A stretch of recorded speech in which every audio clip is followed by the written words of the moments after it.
Good morning, everyone. It is 10 a.m. I hope that you guys are having a good start to your day. A couple of announcements. So, first thing is that, sorry, the first item of business is exam grades are up.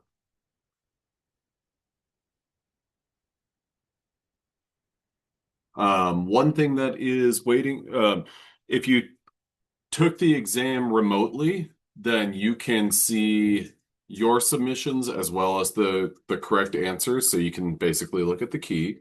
If you took the exam in person, the exam is up. And the key will be up later today. Um, an admission, a confession, whatever you want to call it. Um, I missed my self-imposed deadline yesterday. I said, hey, I'm going to have the exam grades up by 10 p.m. And I promptly did not do that. I apologize for that. Um, but the exam grades are up now. If anyone has any questions about their exams, please don't hesitate to contact me to talk about your exam, to talk about, if there's a question, like look back at your exams, and if there's something where you're like, I could have sworn that we talked about this in class and you said that this was the correct answer. Um, I'm more than happy to talk to you about that. And I always make a point to you know, I always make a point to fairly grade. I know that that's a radical idea. It's not a radical idea at all. But I'm glad to fairly grade and, give you the points where appropriate. Another thing that is important to understand, and I wanted you guys to know this. I talked about it at the beginning of the semester, but I want to talk about it again today. And that is on Tuesday. Tuesday, that would be the 22nd. Oh, wow. Tuesday, the 22nd, we have our second exam. Lots of twos there. Um, that exam, couple of things. My default is that if you did the online exam for exam one, I'm going to assume that you want that same modality for exam two. If this is untrue or if that's incorrect, please contact me. Um, and the same thing goes. If you took the exam in person, I'm going to assume that you're taking it in person again. But if that is incorrect, please contact me. Um, so basically, my point is contact me,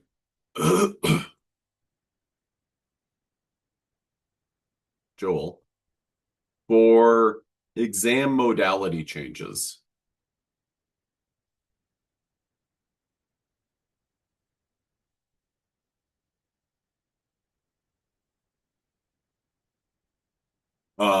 So that's an important point. The other important point is on Tuesday the 22nd, when we take our second exam, exam two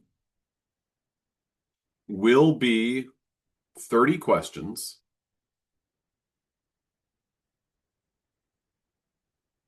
and about 9 to 10 questions will be derived from exam one content. The other 20 to 21 questions are going to be the exam. Well, I'm going to call it, this is going to be coming from yesterday, Wednesday. It's content that's coming from Wednesday. What would that be? Yesterday was the 16th. Thursday, the 17th, and Friday, the 18th. That's an important point for the structuring of the exam. In terms of the grading, exam one, exam two. On exam number one, let's say that you got a 82. Then on exam two, let's say that you got a 90. The 90 will replace the 82. So in the grade book, you'll see the 82, but that would be dropped. And that 90 would effectively replace it. Can everyone give me a number in the chat if they follow that?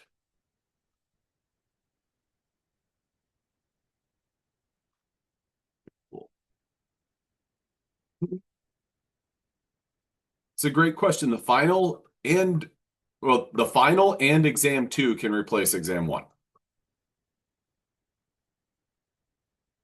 So essentially what I'm getting at is this exam one material, you saw it on exam one. You're going to see 9 to 10 questions that cover that on exam two, and then you're going to see it again on the final exam. And so just for the sake of, Landon brings up a very good point, and I'm guessing that he's not the only person who appreciates some clarification, but let's say on the final exam you get a 93. Well, that 93 replaces the 90, and it replaces the exam one score. So the better you do on the final, the better you're going to do in the class. So when it comes to exam number one, what I want you to do is I'm posting the key for it later today, the paper key. I've taken classes, or I took classes when I was an undergrad and when I was a graduate student, where my professors were like, go back and study that material. You're going to see it again. And it would be like, let's say it's a long September, or it's a long semester. End of September, if you tell me, hey, you're going to need this information in December, I'm going to be like, yeah, that's great. That's cool.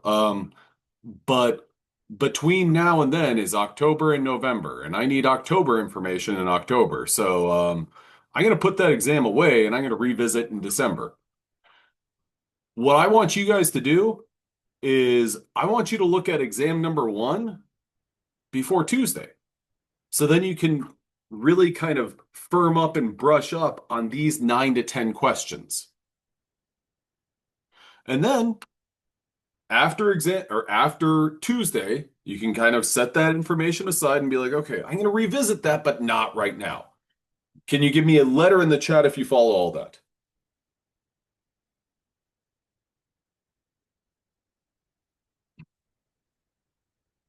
Now, does anyone have any clarifying questions regarding grading and, like, I guess, exams in general?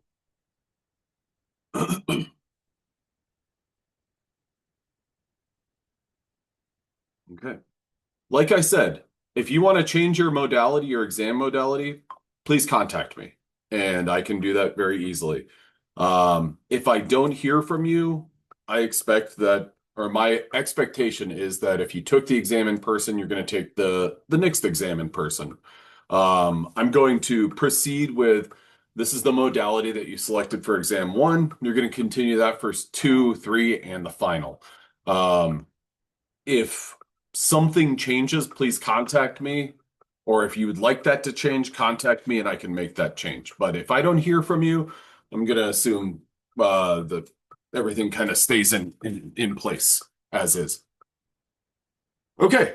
And if you want to discuss your exam, or if you want to discuss your modality and your options separate from right now, I mean, you don't have to make this decision at this very moment. I believe there was one person who contacted me on Monday or on Tuesday morning and they were like, "Hey, I got called into work. Can I switch from taking the exam in person to online?"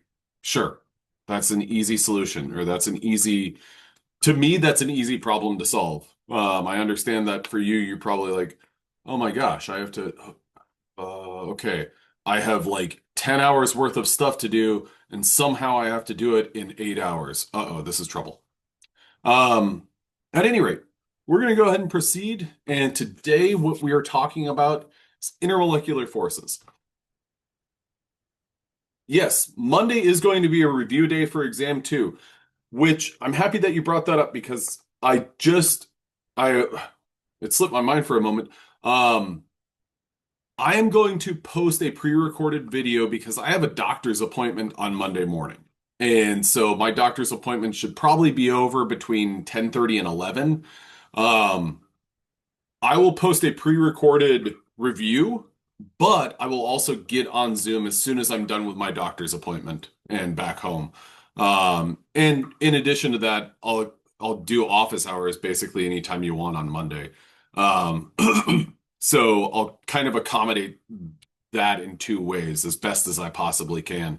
Um, and so I'll have a pre-recorded review that I'll post prior to Monday, and then I'll get on Zoom on Monday and I'll send out the email. It's like, hey, I'm in Zoom for this long. If there's another time that works better for you, contact me. All right. Can I get a emoji or emoticon in the chat to indicate that you follow and you're good? Okay.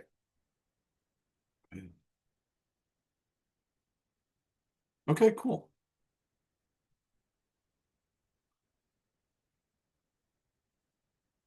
I like to think that whenever I ask these questions of like, give me a number, give me a letter.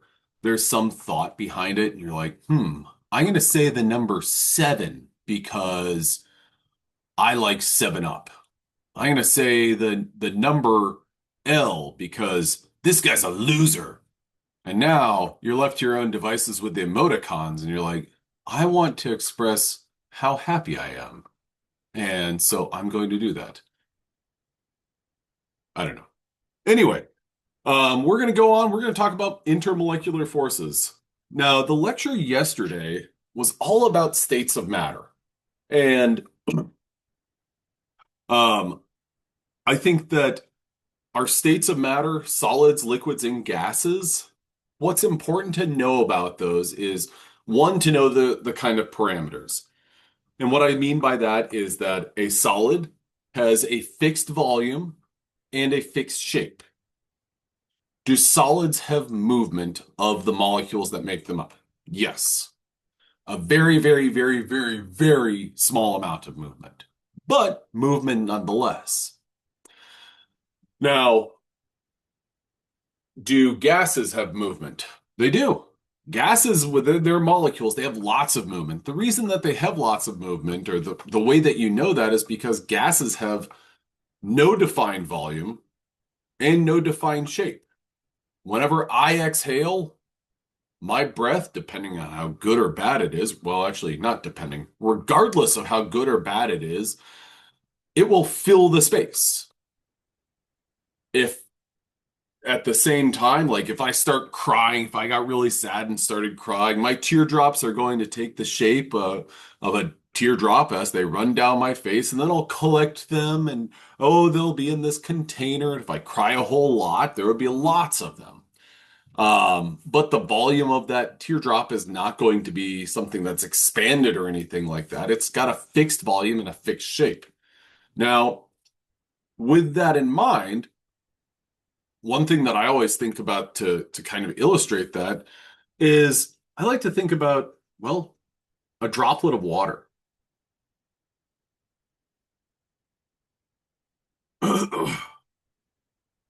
Um, could anyone tell me, let's say a droplet of water, I'm going to put in parentheses L for liquid, an ice cube, an S, and then water vapor. I'm going to put G for gas. Those symbols are important to know. Um, could anyone tell me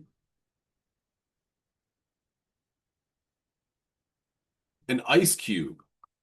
If you put an ice cube in a glass of water, what's going to happen to it? Is it going to sink or is it going to float? Is it going to S for sink or F for float? An ice cube, just dropping an ice cube in water. Yeah, it's going to float. It might sink down initially, but it's going to float up to the top.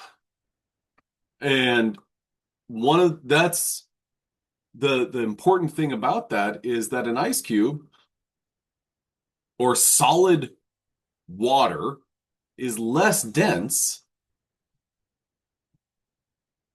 than liquid water, which is kind of a unique property of water.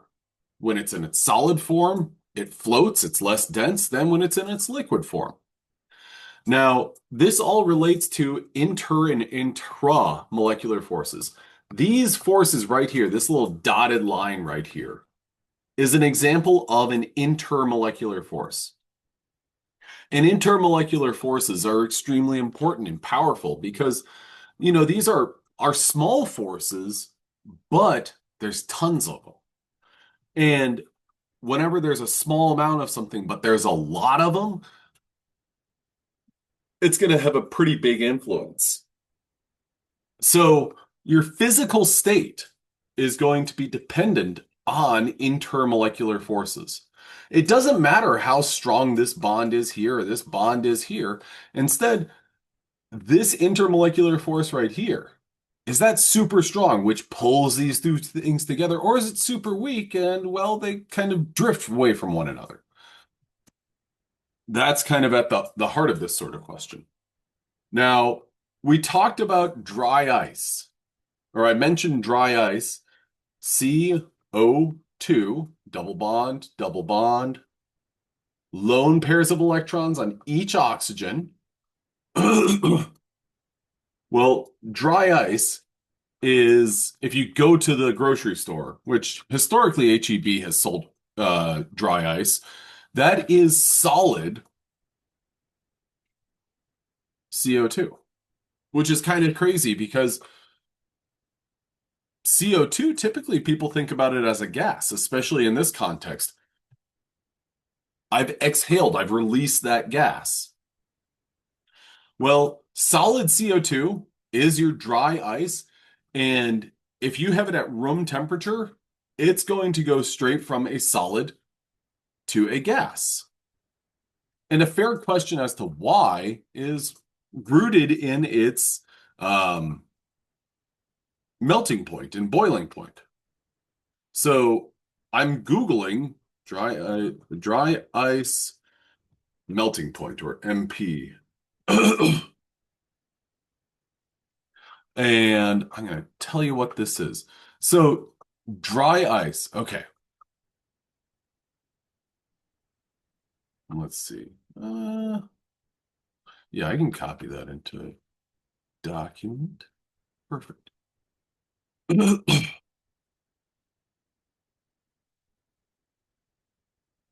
Okay. So when we talk about dry ice, this right here is a pretty complicated graph. Now, could anyone tell me what this is called? Add it to the chat. I'll give you a hint. It starts with it's two words I'm looking for. Oh, we can play Zoom charades. No, I'm not gonna do that because I'm not that good at charades. Two words. The first word is starts with a P. I'm not gonna say the whole thing. And the second word starts with a D.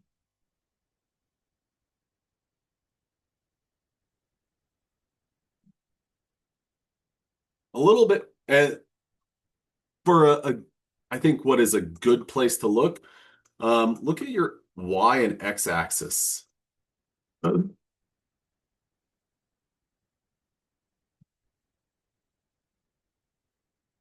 Our X axis is labeled temperature, our Y axis is pressure.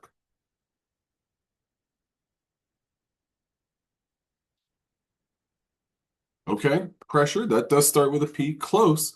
What I'm looking for here is, and I'm not going to give it away, but I'm going to circle some words, and maybe that will give you a little bit of a clue or a little bit of a suggestion, influence, whatever the word is. Close. Solid, liquid, and gases are all examples of what? They're states of matter, also known as what of matter. Starts with a P. And don't worry, I'm not going to drag this on too much longer because this is known as a phase diagram. Now, I'm going to open up yesterday's doc so you guys can see this versus one of the other phase diagrams.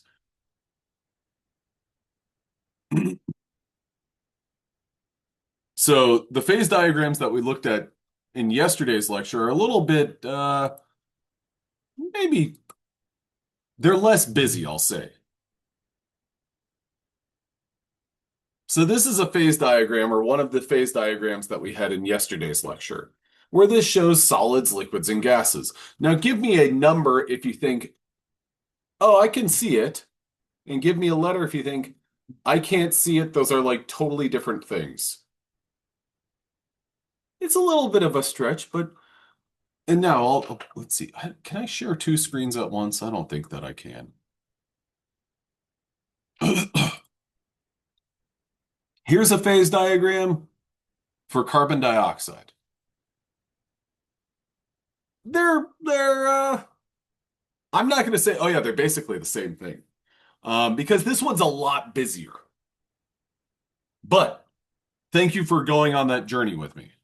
Now, what this is showing is this phase diagram actually shows kind of a couple of different things.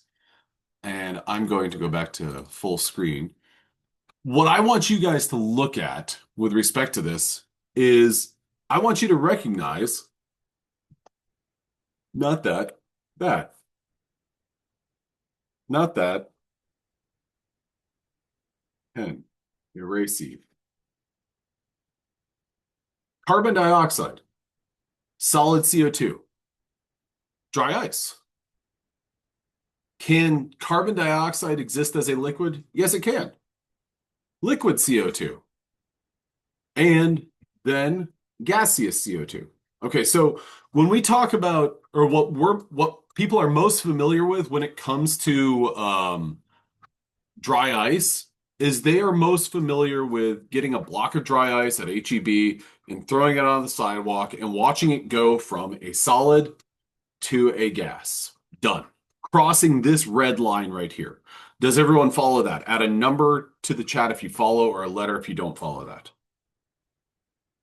I'm going to scribble this out just. Some of this is actually CO2 and water, so I apologize for any confusion there. What we're focusing on is the red lettering. Okay, so this is sublimation. Now, going from gaseous CO2 back to solid CO2 is known as deposition.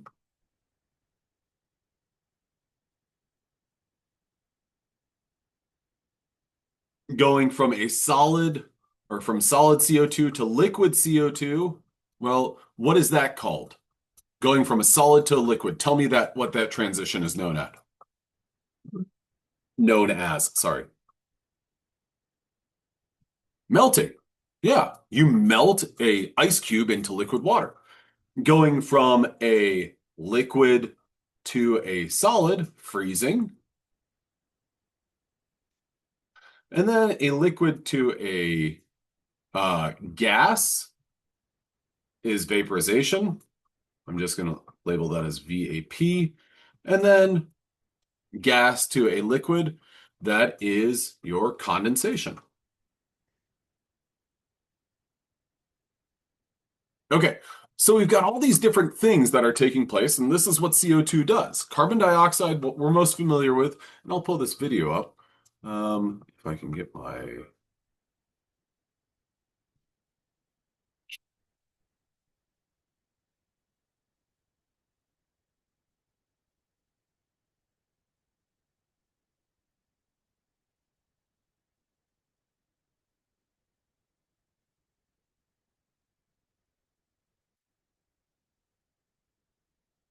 Dry ice.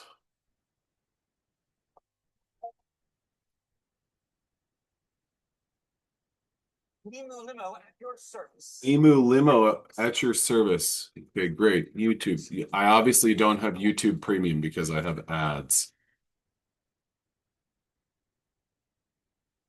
So here we get a solid chunk of CO2, and you can even tell that vapor behind it, that is it transitioning from a solid to a gas. Now, what's going to happen here is you're going to drop it into water. And whenever you drop it into water, what's going to happen is, well, it's going to start bubbling because it's going to happen a lot faster because the surface contact that is taking place between the water and the solid CO2 is much higher and more intense than if you were to just leave it out at room temperature. Now, that's cool, but what about this? I don't even know who this guy is, but he's got 23 subscribers. Not bad. I have like more than 23. Okay, yeah, see it's bubbling up and what's happening in that this is bringing up gas laws, which we'll get into later on.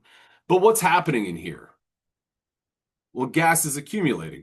Does anyone want to guess what's going to happen? Add it to the chat. Okay, Landon, that's a good guess. Let's see, and let's ignore the title of the video and my search.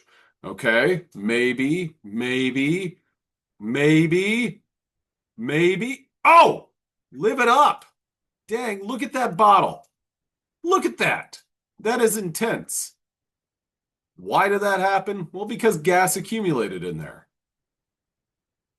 So, oh, please do not do this at all. I now see that this headline right here, dry ice bomb video, dangerous trend hits web. Okay. Disregard anything that I just shared with you guys. I was really just trying to teach you about gas laws, not any sort of violence. So please do not learn anything in this class that you will use for evil or ill that will hurt you or anyone. Add a number Okay, add a number to the chat if you agree to not use anything that you learn in this class for evil or ill. Good, good. What? No. I didn't give the letter option. That's not an option. You cannot do that. It's against the rules of this class.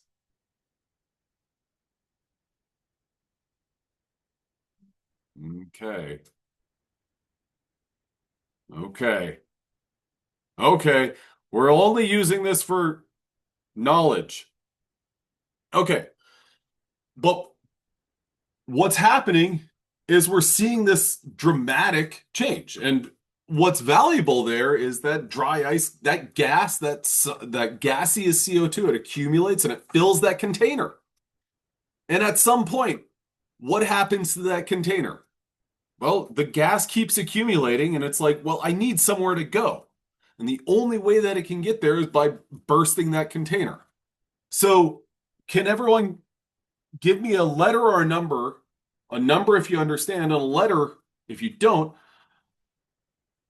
Does it make sense that there's a relationship between the state of matter and the intermolecular forces and the pressure? Okay. So let's say now I want to give you another thing to think about.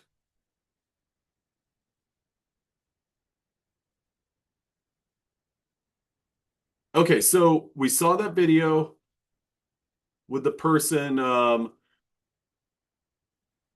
putting the solid dry ice in that plastic bottle. At some point, would everyone agree that there's solid and gaseous CO2 in that container? Okay. How could we, let's say that what's happening is that we're seeing this sublimation, the gaseous CO2 is accumulating. If we wanted to prevent that explosion from happening, what could we have done? I mean, obviously open the container, but let's say that we couldn't open the container. And yeah, I'm putting rules on this, but what could we have done to prevent that pressure buildup and therefore that explosion? Because imagine that what's happening is the pressure is going up in that container. Okay, we could poke a hole, but let's say we're not going to do anything. And actually, let me propose this. Um, let's imagine we've got two people in the world who are doing that. They get the exact same amount of. I just want to. I'm going to erase phase diagram. We've got option A and option B. In option A, we've got a container with water and dry ice. Option B, the exact same setup.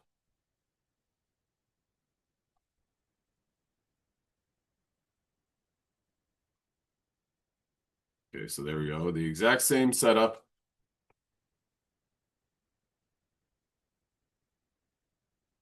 Same water, same amount of water, same amount of dry ice. Person A or situation A is in, let's say, August in, let's say, actually, Central Texas.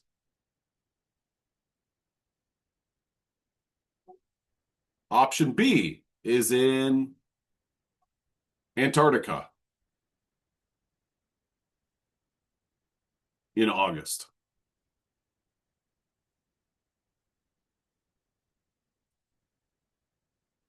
Give me a number if you understand the situation, understand these scenarios. Now, I want to give you two options or three options. Add the letter S if these two things will explode at the exact same at the same time interval. So you put the cap on and you let it sit and just wait until it explodes. Give me an S if it will take the same time. An N if they will not. And which one do you think is going to blow up first? A or B?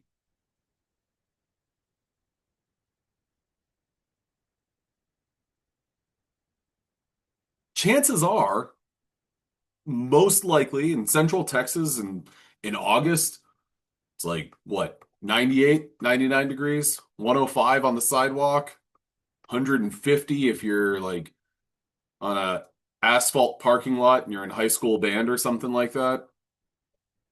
Um, Compared to an Antarctica.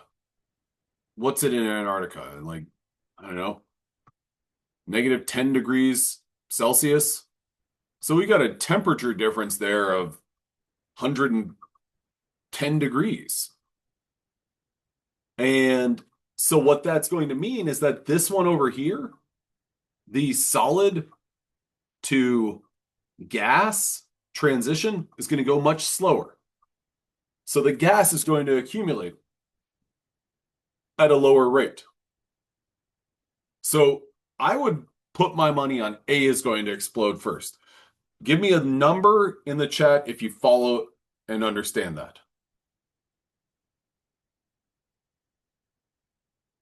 Okay, cool.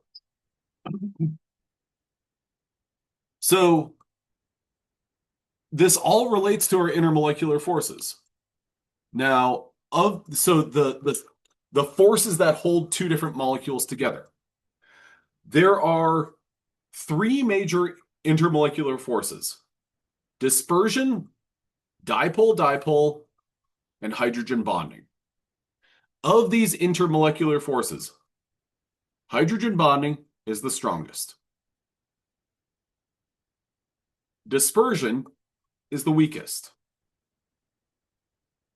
Every single molecule has dispersion forces holding them together. Only polar molecules have dipole-dipole interactions.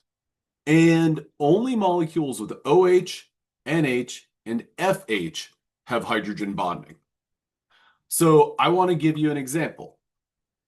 Intermolecular forces. If I were to draw this right here, CH4,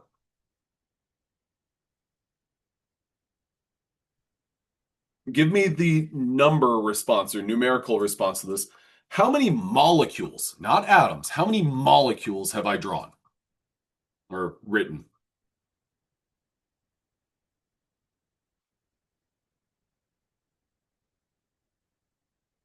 These things, all of these atoms come together to make one molecule. So when I write out CH4 and I think about this bond and this bond, this, and this, I've only drawn one molecule. I've drawn more atoms, but only one molecule. Does everyone follow that? Okay. So when I draw this one molecule, if I'm asking about intermolecular forces, I have to draw another molecule to, kind of evaluate if there are or what are the intermolecular forces that are holding these together. Okay. So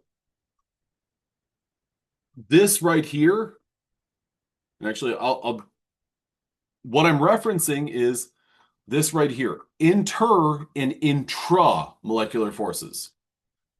Now,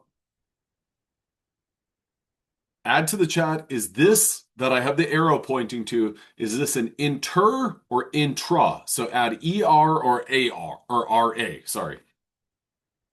Intra or inter?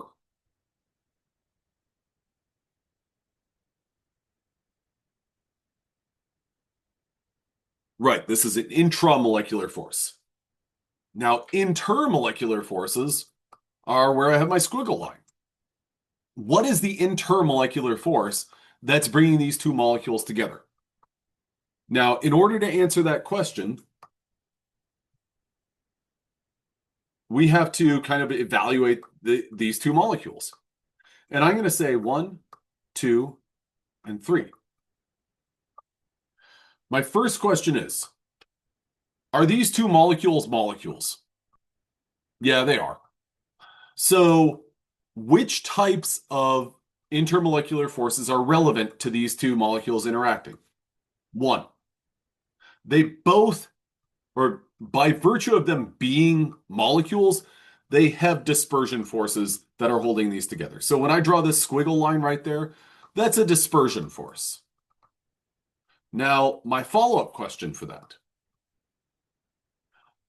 Do these two molecules have dipole-dipole forces bringing them together? And in order to answer that question, you've got to look at this molecule and then look at this molecule and say, okay, well, is this molecule right here, is it a polar molecule? And then you got to think back, okay, when we're talking about polar molecules, one of the things that we focus on is symmetry.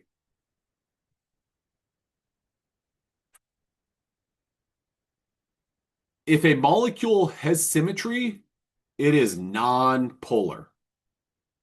So is this molecule right here, is this symmetrical? The one that I have the star by. Yeah, it's perfectly symmetrical. What about the one that I've got the circle around? Is that symmetrical? Yeah.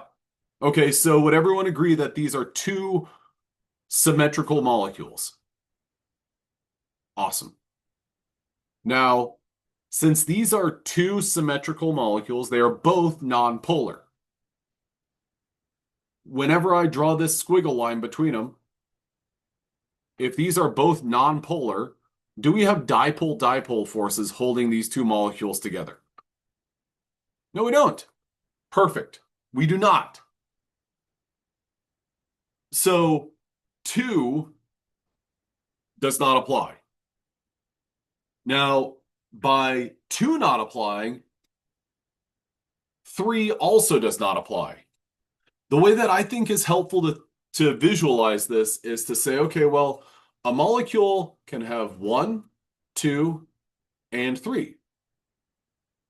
If it has, or sorry, molecules can have 1, 2, and 3. If it has 1, which they all do, great. If a molecule has 2, then it has to have 1.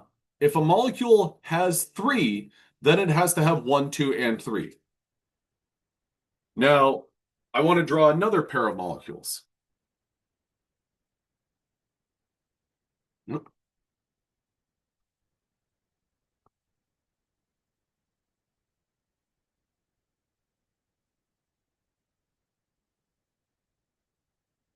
Boom, boom, boom, boom.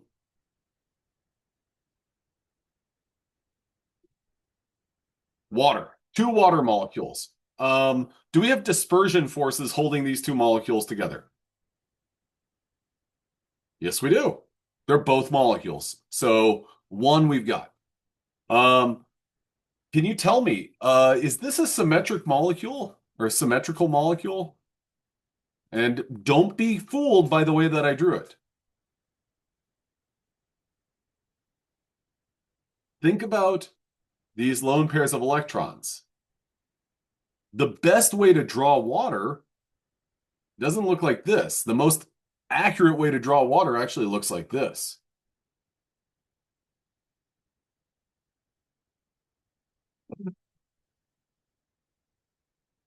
So that's right, DDA. These are not symmetrical molecules. So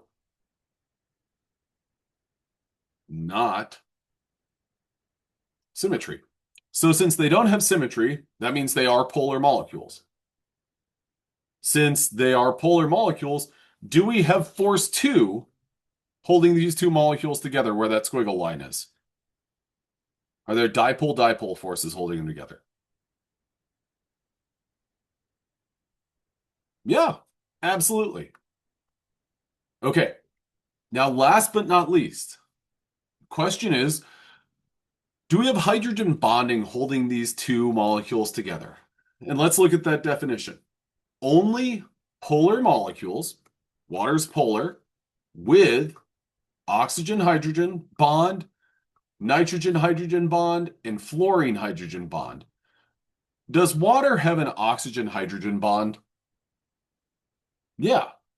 So do we have hydrogen bonding holding these 2 molecules together? We do. Now, another way to approach this is to say, all right, well, and we'll see some more examples in just a little while. I always look to see, does a molecule have OH or NH? And the only reason I look at those 2 is because FH is a little bit less common. If a molecule has OH and or NH, then it's going to have hydrogen bonding. And if it has hydrogen bonding, it's got dipole-dipole. And if it's got dipole-dipole, it's got dispersion. So whenever I'm asked about intramolecular forces and intermolecular forces, I look for OH and NH. If I see those, then I think, aha, hydrogen bonding. If I don't see those, then I say, okay, well, is it polar or is it nonpolar? And to answer that, I ask, is it symmetrical or not? Okay, now with this in mind, these stronger interactions lead to increasing melting and boiling points. So the stronger these forces are, or the more of these that you have, you're going to see stronger physical properties like melting and boiling points. Now, this question right here, I'm going to switch it a little bit. Methane and ethane. These black balls represent carbon, the white ones represent hydrogen. Okay, so this molecule, methane, is CH4. Ethane, C2H, 1, 2, 3, 4, and then there's a 5, and there's a 6th one tucked back there, 6. Propane is C3, 1, 2, 3. H, 1, 2, 3, 4, 5, 6, 7, 8. C3H8. Now, with those molecules, let me ask you this. Are there dispersion forces that hold two methanes or two ethanes or two propanes together? Are there dispersion forces? Yes. Now let me jump ahead. Are there hydrogen bonds holding these molecules together? And your quick check on hydrogen bonds is, well, yeah, you got to have hydrogen, but there are two other atoms that you need for hydrogen bonding. What are they? They're nitrogen. Ah, perfect, Landon. Nitrogen or oxygen.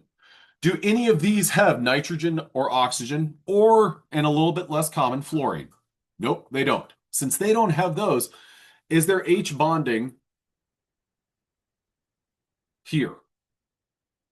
Not at all. We do not have hydrogen bonding in the mix here. So we've established that we've got dispersion forces. Great. We don't have hydrogen bonding. The next question is, do we have dipole-dipole? Well, this is a little bit complicated. CH4, carbon and 4 hydrogens. Ethane, 2 carbons and 6 hydrogens. Nothing but carbons and hydrogens.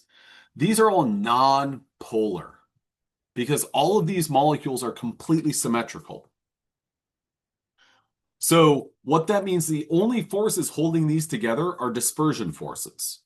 Now the question is, or does everyone follow that? Add a Y or an N to the chat regarding different forces.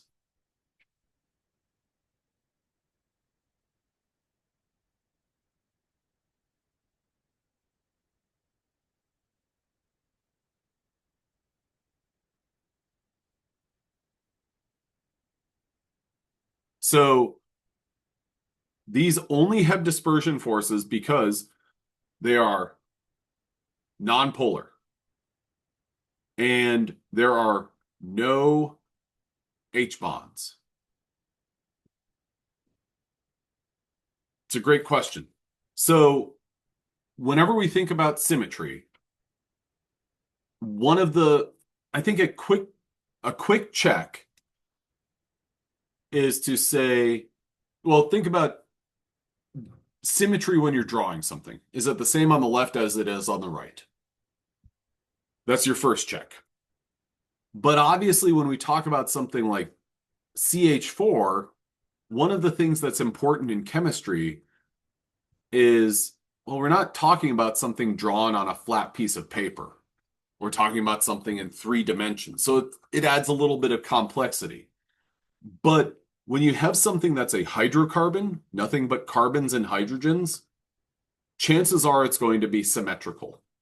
So what you should expect to see on your exams would be something like this. Rather than this model, it's going to look like this.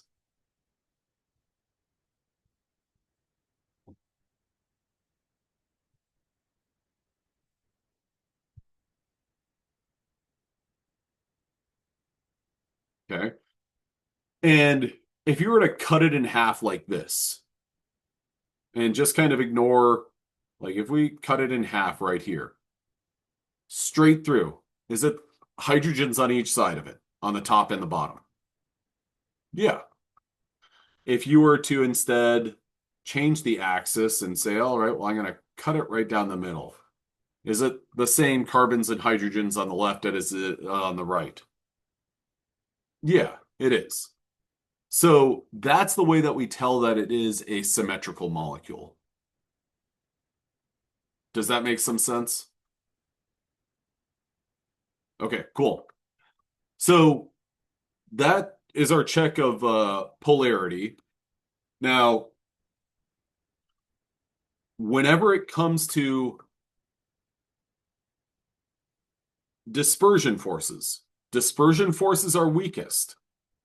But one of the things that's important to know about here, all molecules have dispersion forces, but strength depends on the size of them. So the larger molecule is going to have the strongest dispersion forces. So add to the chat, which one of these is going to have the strongest dispersion forces? Yeah, propane. Propane's going to have the strongest dispersion forces. So propane molecules, two molecules of propane are going to be held together better than two molecules of ethane. Two molecules of ethane are going to be held together with more force than two molecules of methane. Now, since these molecules are going to be held together with greater strength, that's going to mean they have higher boiling points. So propane is our answer with the molecule that has the highest boiling point. Can you add a Y or an N to the chat if you follow that?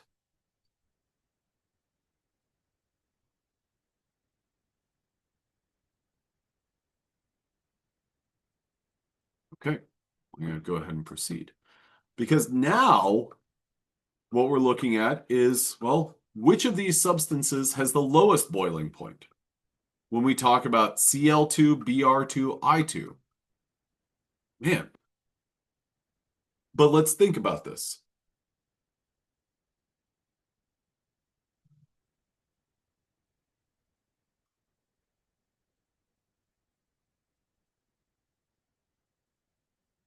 Um, does are there hydrogen or is there hydrogen bonding between two molecules of I2?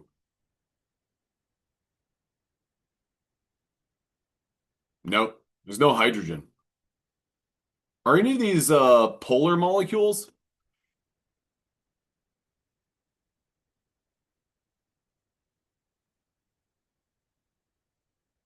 No. And if you're like, I don't know how to figure that out, well, let's go ahead and draw chlorine, Cl2 or Cl2. Would everyone agree with me that that's a pretty good modeling of a molecule of Cl2? Are there electrons that I did not draw? Yeah. But let me follow that up and say, does that molecule look symmetrical? Yeah. So it's nonpolar. Didier. Yes. Yes. Yes. You're absolutely right. It's a nonpolar molecule. So are there dipole forces that hold these together? No. So none of these have dipole forces. None of them have hydrogen bonding. They are left to dispersion forces. So then the question is, which one of them has the strongest dispersion forces? Well, that relates back to this right here. The largest of them have the strongest dispersion forces. So Cl, which you add both of those together, it's going to be about 70. Add two bromines, 160. Two iodines, 250. Which one of them will have the lowest boiling point? The lowest boiling point is going to be done. Dang it. Yeah, yeah, yeah. Yes, 100%. You're absolutely right. The lowest boiling point is related to the weakest dispersion forces. Well done. Well done. Okay. Now, this is just kind of a modeling of what a molecule is going to look like with respect to electronegativity or lone pairs of electrons. When we think about a water molecule,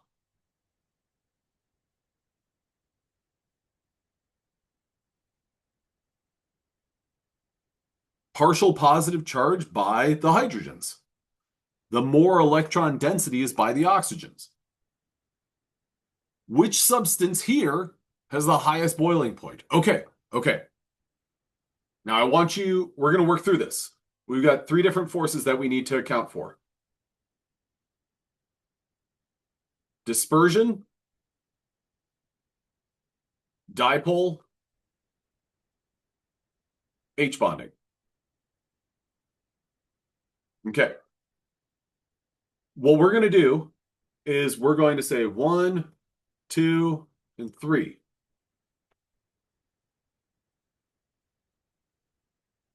And we're going to do kind of like a nice little a table, a matrix, whatever you want to call it.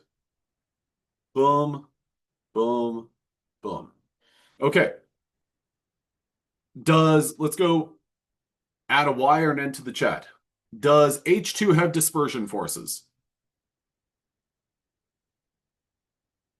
Yep. Does HCl have dispersion forces? Yes. Does methane have dispersion forces? Yep. And methanol, dispersion forces.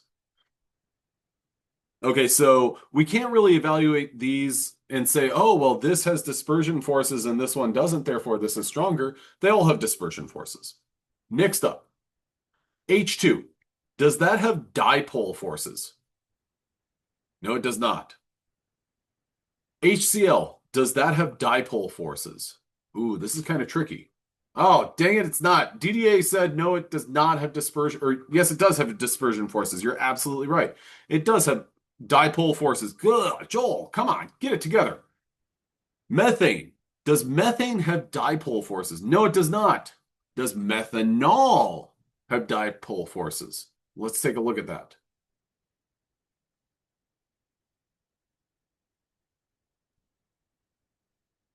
There's a molecule of methanol. Does that have symmetry? Okay, this is kind of tricky. If we look at it this way, then, oh yeah, no, I apologize. I asked if it was tricky and you both said, everyone said no. So it's not tricky. I apologize. I wanted it to be tricky, so then I feel like I'm providing value and helping you guys learn something, but, and I don't mean this in a snarky way, you know it already. So there we go. Okay, so since this does not have symmetry, does it have dipole forces holding it together? Is methanol a polar molecule? Yes, it is. Okay, so the question is, which substance has the highest boiling point? Can we eliminate two already? If so, give me the letters of those two that we can eliminate. Done. A and C are out. Now we're down to HCl and CH3OH. So we've accounted for dispersion forces. We've accounted for dipole forces. We're left with hydrogen bonding. I'm going to skip over A and go straight to B. Does B have hydrogen bonding? First of all, does it have hydrogen? It's got hydrogen. Great. Does it have oxygen, nitrogen, or fluorine?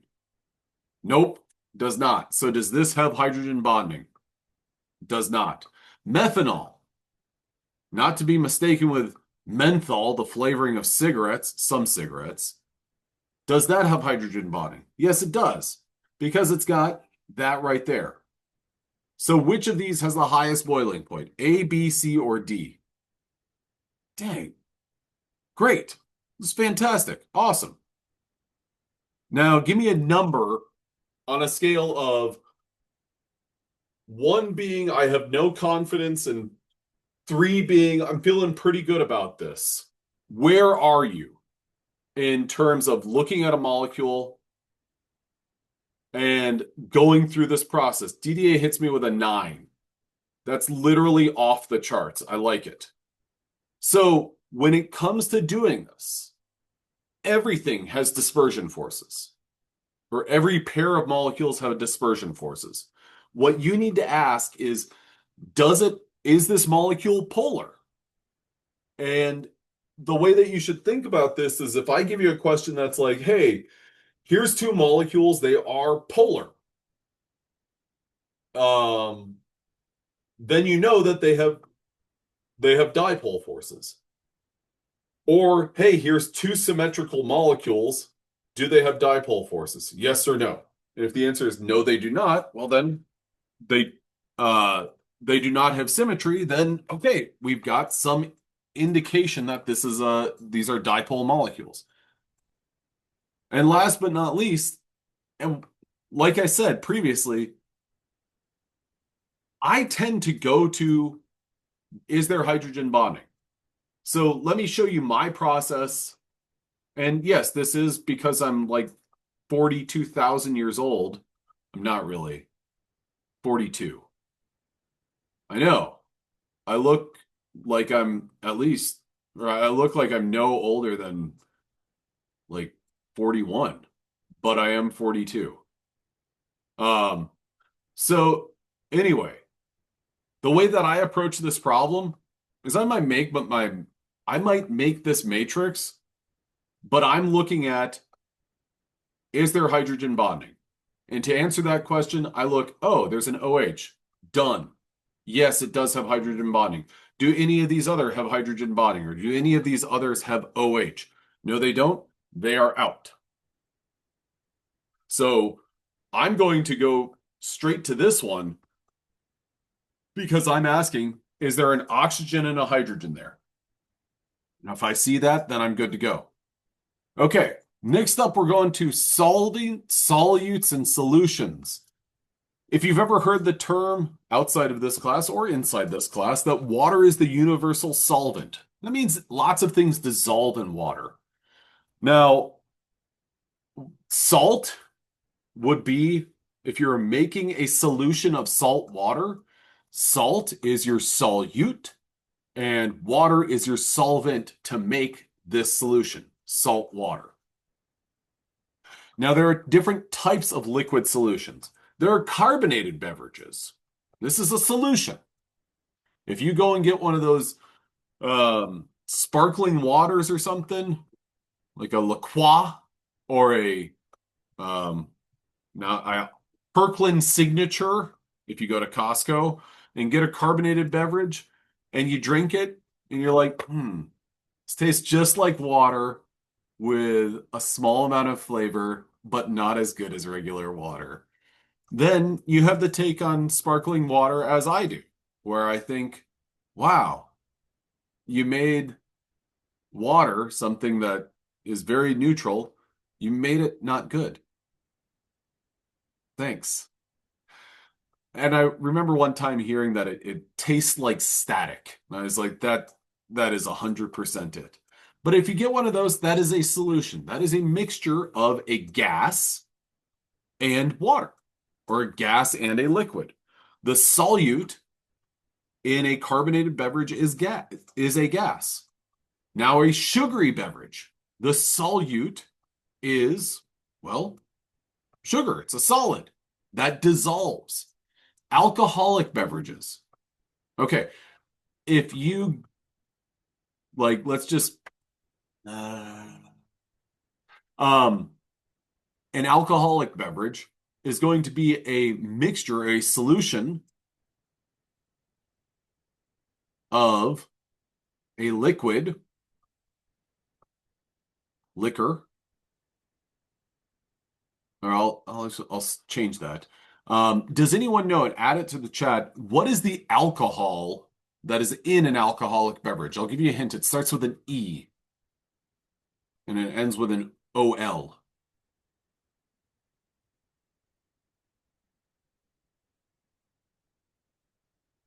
Ethanol. Yeah, perfect. Great job. So ethanol is a liquid, and that's mixed with, well, a flavoring agent, or a that's the liquid plus the water solution. Now, this terminology gives rise to, or whenever we talk about solutions, we talk about something, or we use the phrase like dissolves like. To answer the question, will something dissolve? Okay. Now, a polar solute will dissolve in a polar solvent. A nonpolar solute will dissolve in a nonpolar solvent. An ionic solute will dissolve in a polar solvent. So when I say polar solvent,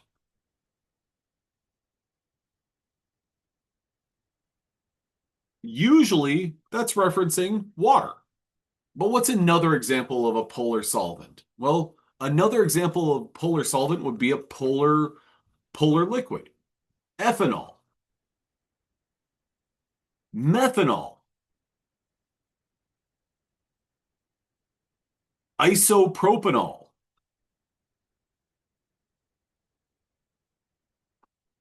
These are all examples of compounds or molecules that are alcohols, but these are all polar solvents.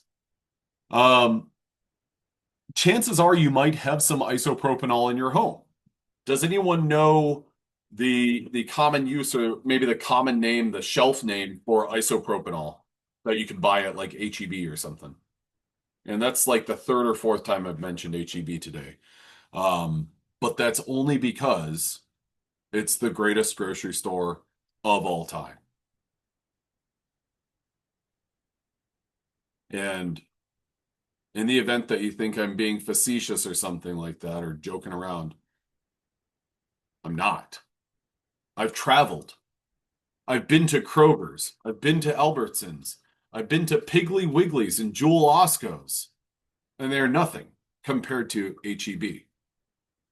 But yes, DDA, absolutely right. Isopropanol is rubbing alcohol. So these are all polar solvents.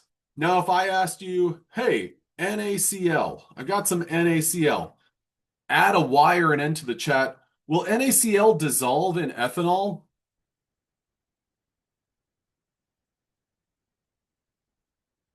Okay, well, NaCl, yeah, it's NaCl is an ionic solute. Will it dissolve in a polar solvent like ethanol? Yeah. Will it dissolve in methanol? Yeah. Will it dissolve in isopropanol? Yeah. Okay. Now, I want to switch things up a little bit. Um, Whenever you go to the gas station and you get gas, does anyone know what the numbers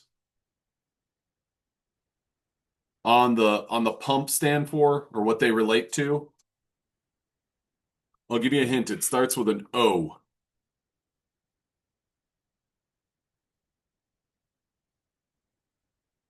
Close. What I'm looking for, octane, the octane rating. Great job. Now, octane is a compound, and let me show you a little bit about what octane looks like. Oh, octane has one, two, three, four, five, six, seven, eight carbons. And then, actually, I'm not going to draw all the bonds. I'm going to make it go a little faster. H3, H2, H2, H2, H2, H2, H2, H3. Okay. Is this molecule, based on this quick drawing, do you think that this molecule is symmetrical?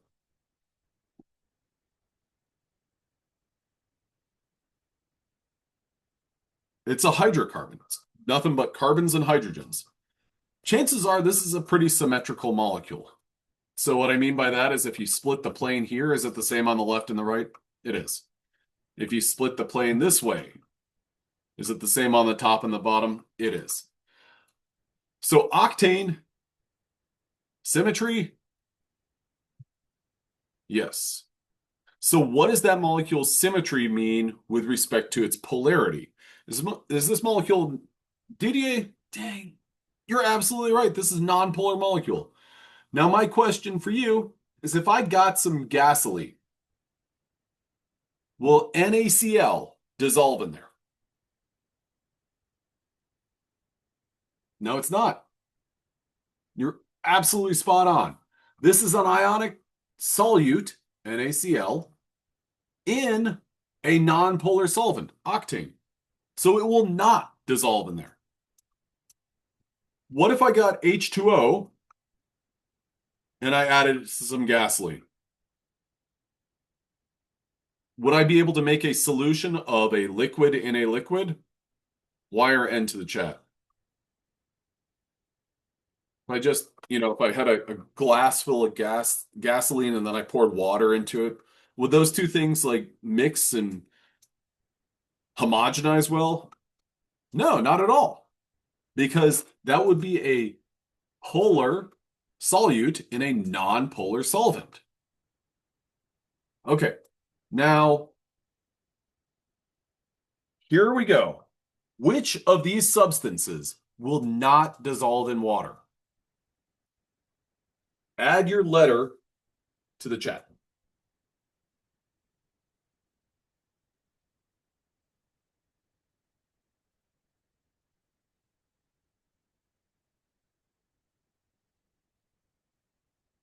I'll give you a little bit of a guide that water is polar. So something that will not dissolve in a polar solvent.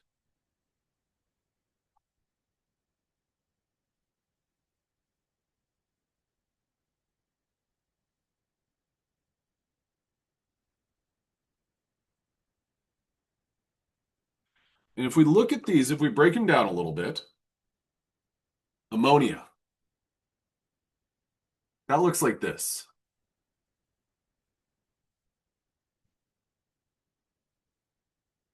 It's not symmetrical, so this is polar. So will a polar solvent dissolve in a polar solute like water? It will. Methanol. Before we even draw that, does this have hydrogen bonding? It does. Since it has hydrogen bonding, this is polar. Does everyone follow me there? Add a Y or an N to the chat. Okay. Now I'm going to skip hexane because that's the answer. Let's talk about sodium nitrate. Can anyone tell me what NO3 is? We talked about a table with these. Sodium nitrate. Let's talk about nitrate.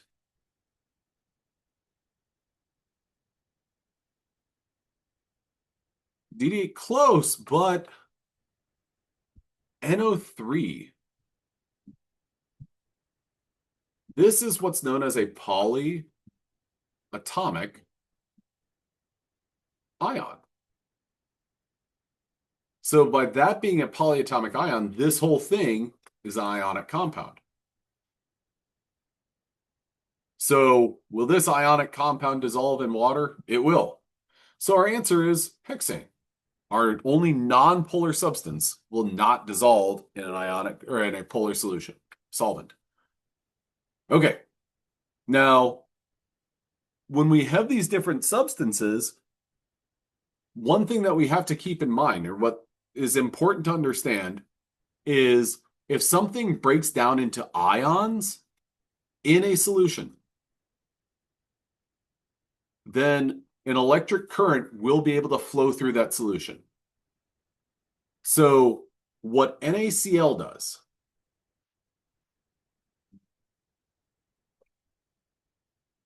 versus, let's just go with glucose.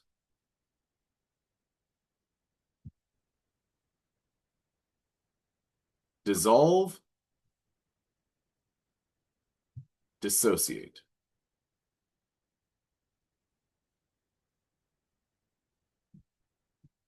Will a sugar cube dissolve in water? Yes or no? Y or M? Yeah, it will. Will table salt dissolve in water? It will. Now, an important thing to distinguish between an ionic compound like NaCl and glucose is that NaCl, when you add that to water, it splits into Na plus and Cl minus into two individual ions. So that is known as dissociating. So NaCl will dissociate. Glucose, however, glucose is a molecule made up of C6H12O6. When you add that to water, it remains as C6H12O6. So there's no breakdown of that molecule. And that breakdown, that lack of dissociation, is why glucose will not conduct electricity well through a solution, because that electric current doesn't have any ions to jump to. whereas that electric current has ions to jump to in the case of salt water. So my question, or my first kind of question statement, whatever, regarding this is, are dissolving and dissociating the same thing? Y or N to the chat? No, they're not. If something dissolves, will it guaranteed, or is it guaranteed to conduct electricity? If something dissolves, nope. If something dissociates, then it will. Or it's a stronger likelihood of conducting electricity. Okay, so that brings us to a close of today's content. Tomorrow we are going to pick up in day 11's PowerPoint, which day 11's PowerPoint is all about. I'm opening it right now. Gases. Now, this is a kind of lengthy one. You know what? I'm going to spend about 10 minutes just giving the intro, and we'll revisit this stuff tomorrow. But I want to, just kind of plant these seeds so you can kind of let it, what's the word? Marinate. That's the word that I'm thinking of. I want this information to marinate. So gases. So we talked about intermolecular forces. Now, one of the things that's important to know about gases is I think that there's kind of like there's like an observable trend, or there's things that you know about gases that is kind of intuition. Whenever we talk about gases, though, what we're interested in is the pressure, the volume, the temperature, and the amount. There are 4 gas laws, and then there's some more complicated gas laws that we'll tackle tomorrow. The first law is Boyle's law. This relates pressure and volume. What do you think will happen to the pressure when we increase the volume at constant temperature? Okay, so what I always like to do is I like to visualize this. And what's helpful for me to visualize is, let's say that I got a balloon, a square balloon. And I had, this is a closed container. I have gas in here. And the pressure goes up. Think about what pressure means. Like, is the pressure increasing between my hands when they go like this?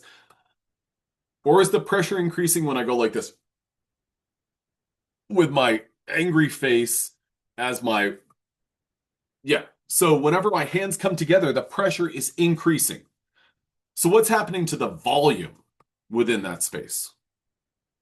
Well, the volume is going down. So when the pressure goes up, the volume goes down.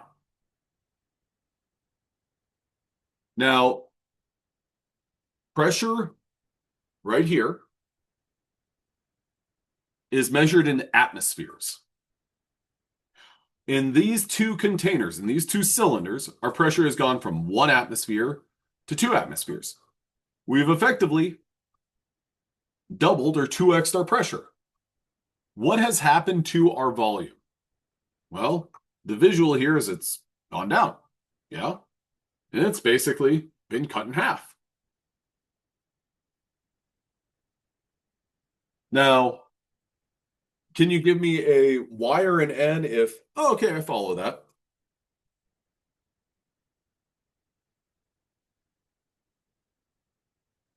Sorry, stretching. Okay, good. Now, next up is the relationship between volume and temperature. So here what we have is, what do you think will happen to the volume if we increase the temperature at constant pressure? So, has anyone ever, well, kind of like a popcorn bag. Is a bag of popcorn, is that sealed? Yeah, it is. It's got a little adhesive to keep it closed. And whenever you throw that popcorn bag in the microwave, what happens to that bag eventually? It opens up. if you were to, it expands. And it's not very dramatic, but you're increasing the temperature. And what is happening to the volume of the gas that's inside that popcorn bag? It's also increasing. So as volume goes up, so when we increase, what happens to the volume as we increase the temperature at constant pressure? Well, it too will increase. Same thing goes if you drop the temperature. Here we've got a dramatic example. Balloon. Does anyone know what is being poured onto this balloon? Add it to the chat.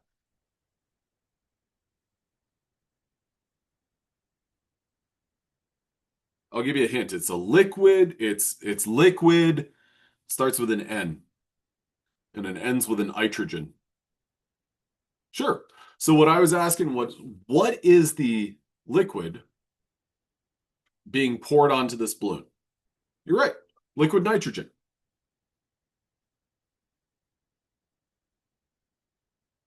Liquid nitrogen is being poured onto this balloon. Is liquid nitrogen cold or hot?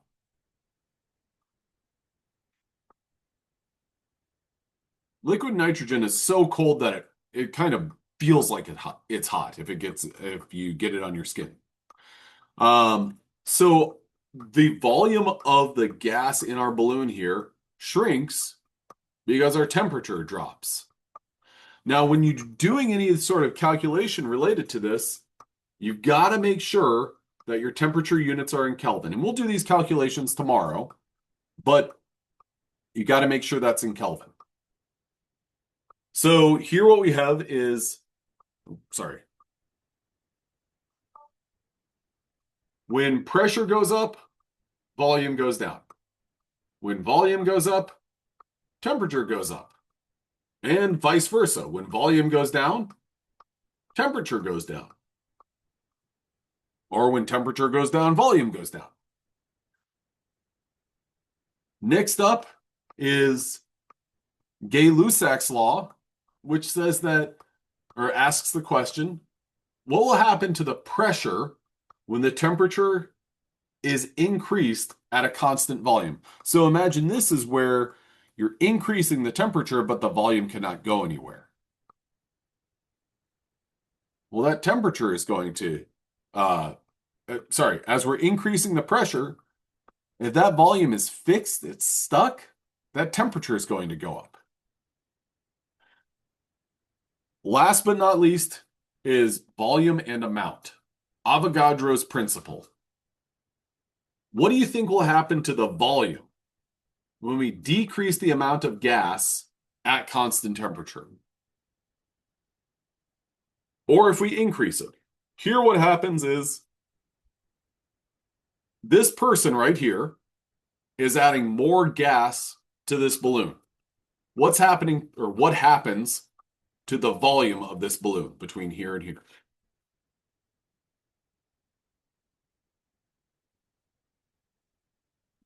It expands. The volume increases. When you add more gas to a container, the volume of that container grows. It increases. So these four laws are kind of your four important laws that are good to know.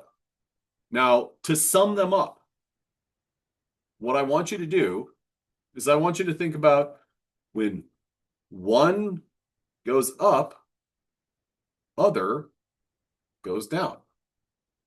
One goes up, other. Am I looking at a different slide? Oh my gosh.